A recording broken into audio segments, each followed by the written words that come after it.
আসসালামু আলাইকুম। আজকের একটি নতুন ক্লাসে আমরা শেখার চেষ্টা করব কিভাবে মাইক্রোসফট এক্সেলে ইফ ফাংশনের ব্যবহার করতে হয়। তো ইফ ফাংশন ব্যবহার করার আগে আমাদের জানতে হবে যে ইফ ফাংশনটা কি এবং এটা কিভাবে কাজ করে। তো আমরা শুরু করি। ইফ ফাংশন, ইফ এর অর্থ হলো যদি। ইফ হলো একটি লজিক্যাল ফাংশন। এর মাধ্যমে কোনো এক বা একাধিক শর্ত সাপেক্ষে আমার বর্তমান ডাটার অবস্থান কি হবে তা আমরা জানতে পারি।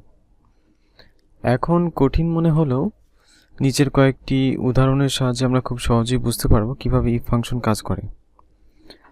ইফ ফাংশন এর স্ট্রাকচার হলো if logical test, value if true, value if false. একটু খেয়াল করলে দেখবেন এই দুইটা ব্র্যাকেটের মধ্যে তিনটা অংশ দুইটা কমার দ্বারা আলাদা করা আছে। প্রথম কমার আগ পর্যন্ত যে অংশটা সেটা হচ্ছে লজিক্যাল টেস্ট। দ্বিতীয় কমার আগ পর্যন্ত যেটা আছে সেটা হচ্ছে ভ্যালু ইফ ট্রু এবং সবার শেষে আছে ভ্যালু ইফ ফলস। এই সূত্রটাকে যদি আমরা বাংলায় রূপান্তর করি তাহলে এমন দাঁড়ায় ইফ ইকুয়াল যদি প্রথমে আসবে শর্ত, একটি শর্ত থাকবে। শর্তটি যদি সত্যি হয় তাহলে দুই কমার মাঝখানে যেটা থাকবে সেটা, আর শর্তটি যদি মিথ্যা হয় তাহলে সবার শেষের অংশটুকু। এটাকে যদি আমরা আরেকটু সহজভাবে বোঝার চেষ্টা করি, মনে করি আমরা কম্পিউটারকে একটা প্রশ্ন তুলে দেব এবং প্রশ্নের দুইটা উত্তর দিয়ে দেব। একটা উত্তর, প্রশ্নটা যদি সঠিক হয় বা মিলে যায় তাহলে কি হবে, আর প্রশ্নের উত্তরটা যদি কম্পিউটার ভুল পায় তাহলে কি হবে।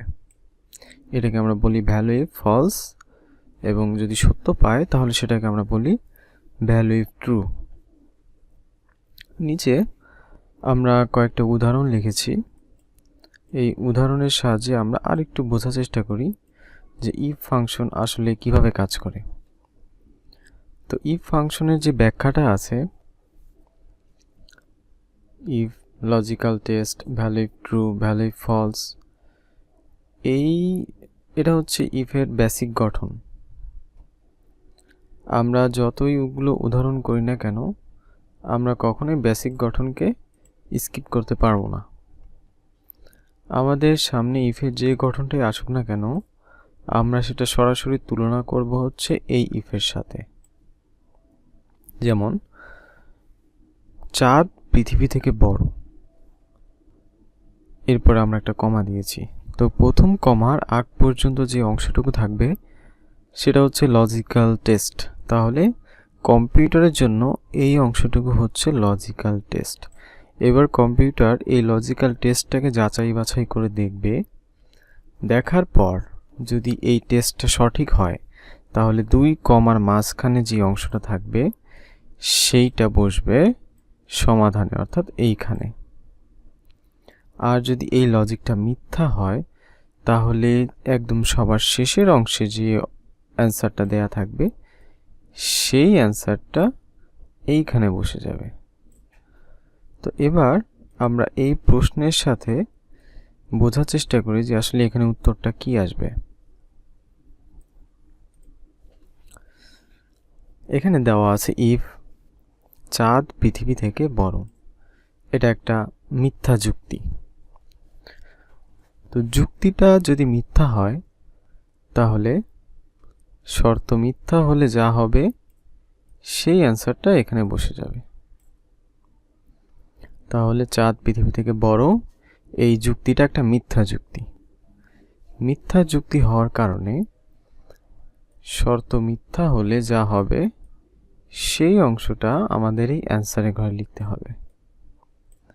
তাহলে এই যুক্তির ক্ষেত্রে এইখানে অ্যান্সার আসবে হচ্ছে সত্য। যদিও সত্য মানে আমরা বলতে পারি যে এখানে তো চাঁদ পৃথিবী থেকে ছোট, কিন্তু আমরা এখানে সত্য কেন লিখব? সত্য আমরা এই কারণেই লিখব যে আমরা এখানে কি লেখা আছে তার উপর ডিপেন্ড করে অ্যান্সারটা দেই না। আমরা অ্যান্সারটা দেই সরাসরি ইফের যে বেসিক গঠন তার উপর ডিপেন্ড করে। অর্থাৎ লজিক্যাল টেস্ট যদি পাস করে তাহলে ভ্যালু ট্রু এর এখানে যে মান থাকবে সেটা মিথ্যা হোক সত্য হোক XYZ কারো নাম হোক সেই অংশটা বসে যাবে অ্যান্সারে। আর লজিক্যাল টেস্টে যদি ফেল করে তাহলে ভ্যালু ফলসের জায়গায় যা লেখা থাকবে সেটা কারো নাম হতে পারে, কোনো ঠিকানা হতে পারে, যাই হোক না কেন এই অংশটা অ্যান্সারে বসে যাবে। আশা করি আমরা বুঝতে পেরেছি। তো এবার ইফের দ্বিতীয় যে গঠনটা আছে ইফের দ্বিতীয় যে উদাহরণটা আছে আমরা সেটা একটু বোঝার চেষ্টা করি। এখানে লেখা আছে if 5 less than 6 false true। এই যুক্তিটা দ্বারা বোঝাচ্ছে যে ইফ যদি 5 6 থেকে ছোট হয় তাহলে অ্যান্সারে আপনি কি বসাবেন, ফলস না ট্রু? আসলে 5 সত্যি 6 থেকে ছোট, তাই এই যুক্তিটা বা লজিক্যাল টেস্টটা সঠিক একটি টেস্ট। এই শর্ত সঠিক হওয়ার কারণে যদি শর্ত সঠিক হয় তাহলে 2 কমার মাঝখানে যা লেখা থাকবে সেটা অ্যান্সারে বসে যাবে, অর্থাৎ এখানটা অ্যান্সার হিসেবে আসবে হচ্ছে ফলস। যদিও ফলস মানে আমরা মিথ্যা বুঝি, কিন্তু আসলে এটা এই সূত্রের আলোকে অ্যান্সারটা চলে এসেছে। পরবর্তীতে আমরা আরেকটা উদাহরণ আছে সেটা একটু দেখার চেষ্টা করি। If 6 less than 5 then false true, কোনটা অ্যান্সার হবে? আমার মনে হয় আপনারা সঠিক উত্তর দিয়েছেন। এখানে অ্যান্সার হবে ট্রু। কেন ট্রু হবে? কারণ 6 কখনোই 5 থেকে ছোট হতে পারে না, তাহলে এই শর্তটা মিথ্যা শর্ত। এখন শর্ত যদি মিথ্যা হয় তাহলে একদম শেষের অংশটা অ্যান্সারে বসে যাবে, অর্থাৎ ভ্যালু ফলসে যা লেখা থাকবে সেটা বসে যাবে। এখানে ট্রু লেখা থাকুক, কারো নাম লেখা থাকুক, যাই লেখা থাকুক না কেন এখানে শেষের অংশটুকু বসে যাবে। আশা করি আমরা ইফ এর সম্পর্কিত বা ইফ এর যে ব্যাখ্যাটা আছে সেটা বুঝতে পেরেছি।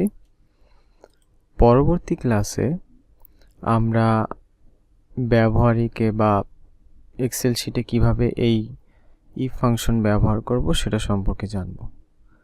আশা করি সে পর্যন্ত আপনারা আমার সাথেই থাকবেন। ধন্যবাদ।